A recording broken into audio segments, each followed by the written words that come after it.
Well, good morning, good afternoon, and good evening, ladies and gentlemen. Welcome to our 15th video, which coincidentally falls on the 15th day of May. Forgive the new setup, I just wanted to make a change of pace a little bit in here. Besides, I quite like having Manhattan and Chicago over my shoulders. Our final exam will be on either June 8th, 9th, or 10th. The final date officially to be determined. We'll also be notifying you all soon on how to pick up school materials, including your book, the laptops, and the chargers. The winner of our previous poll of the day, Siri, had more votes than Alexa. For today's poll of the day, which is better, Friday night or Saturday night? The student learning goal for today, I can continue to dedicate myself to schoolwork and making progress in the book for the final month working from home. Remember everyone, we are continuing on pace to be done with the reading during the first week of June. Yes, that is your student learning goal for Formal Friday on 5/15. For Formal Friday on 5/15, ladies and gentlemen, that was alliteration. Alliteration is the literary device, whereby a series of words contain the same consonant sound, usually at the beginning. For Formal Friday on 5/15, fa-fa-fa-fa-fa-fa-fa. Alliteration was also used in chapter 34 of our book, as Mark Fine burst into the police station to bail out Denny. On page 198 it reads, "He burst in and began shouting." That is Mark Fine's blustery style. Bombastic, boisterous, bold, bellicose. Mark Fine is a capital letter B. He is shaped like the letter. He acts like the letter. Brash, brazen, bullish, bellowing. He blew down the door, bull rushed the desk, blasted the sergeant on duty, and bailed out Denny. Alliteration will return in today's reading to describe a new character, Mr. Lawrence. As Mark Fine was a capital B, Mr. Lawrence is a capital L. Laconic, laid back, and lugubrious. That brings me to today's vocabulary words. Please add these definitions to your OneNote. We have 6 today. Laconic is an adjective. Adjectives describe nouns, and laconic is one that usually describes people. A laconic person is someone who uses very few words. I most certainly am not laconic, as I tend to talk too much. You know that quiet person in the room who never really says much? They are laconic. Lugubrious is also an adjective that describes people. To be lugubrious is to look sad and dismal. There's a famous old cartoon character by the name of Droopy Dog who I think really exemplifies what it means to be lugubrious. Karma is a word that you may have heard and even used in conversation before. We actually take this from Hinduism and Buddhism. Karma is the idea of fate or destiny as determined by past actions. My dad always says to me, "What goes around comes around." And this statement is sort of a representation of karma. If you do something good will happen to you. But if you do something bad will happen to you. Karma is a noun as it is an idea. If you didn't know, nouns include people, places, things, and ideas. A protege is a person who is guided by an older and more experienced mentor. It's related to an earlier vocabulary word that we had, neophyte.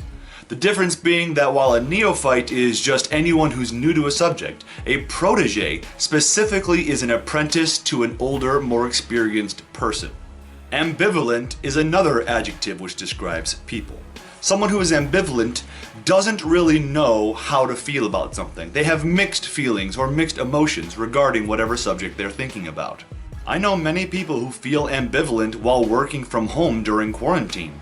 On the one hand, you're home. You always want to be home. Think about the number of times you've been at school or at work and thought, God, I wish I could go home.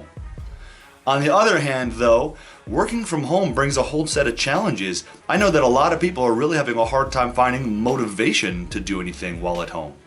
And finishing up with yet another adjective, the word enigmatic means mysterious or difficult to understand. An enigma is a noun, meaning a mystery. So enigmatic means mysterious. It's a description of a noun. Make sure that you've added all 6 of these definitions to your OneNote. And remember what the literary device alliteration is as we move forward in the reading.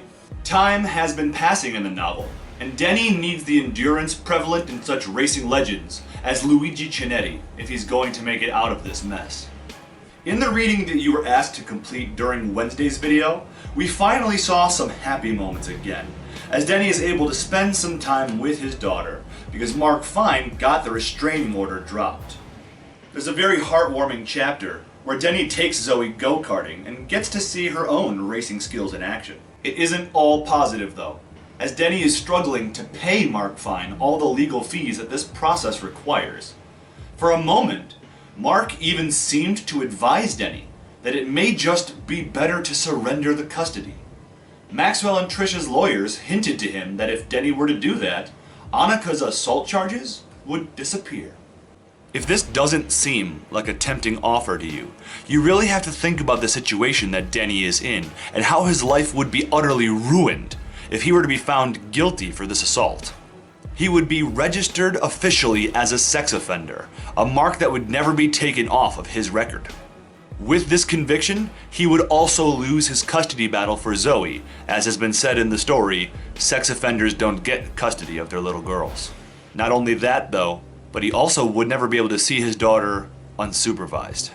Even though Denny is innocent, and we know he's innocent, and he knows he's innocent, it would be so difficult to prove that in a court of law.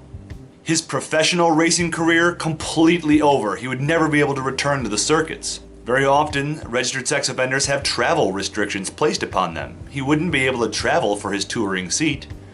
And even if he was not one who had travel restrictions placed upon him, who would hire him with such a mark on his record? So, Denny is risking quite a lot by continuing the fight. All of those concerns would melt away if he just accepted visitation rights to Zoe instead of full custody.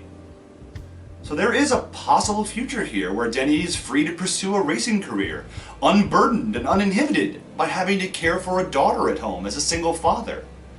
He could travel the world and race and then return home to Seattle, visit Zoe on some nights and weekends at Maxwell and Trisha's house. It is not ideal for Denny as a father, but he would still have a semblance of his normal life. All he would need to do is quit his claim to Zoe, and the rape accusations would be dropped. But this is his daughter, Zoe, the last piece of Eve still living in this world. It is all or nothing. So Denny sold his house, the one that he bought with Eve, to pay his legal fees, and he moved into a small apartment with Enzo. Today's reading features 3 chapters, 45, 46, and 47, which span 9 pages, 249 to 257. In a few moments, pause this video and read those chapters.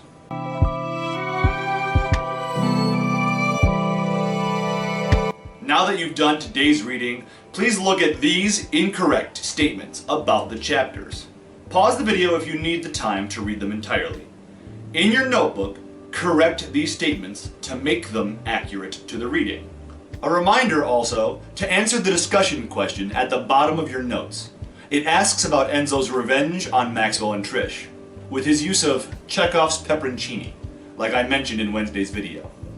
Rewatch that video if you need reminding. I'll be looking in on your answers and taking the best ones to use as examples in a future video. As with previous such offers, if I use your answer, you earn a bonus point on the next quiz. So that is it for this week, everyone. Keep up on the reading and all assignments, keep on making good decisions, and have a great weekend.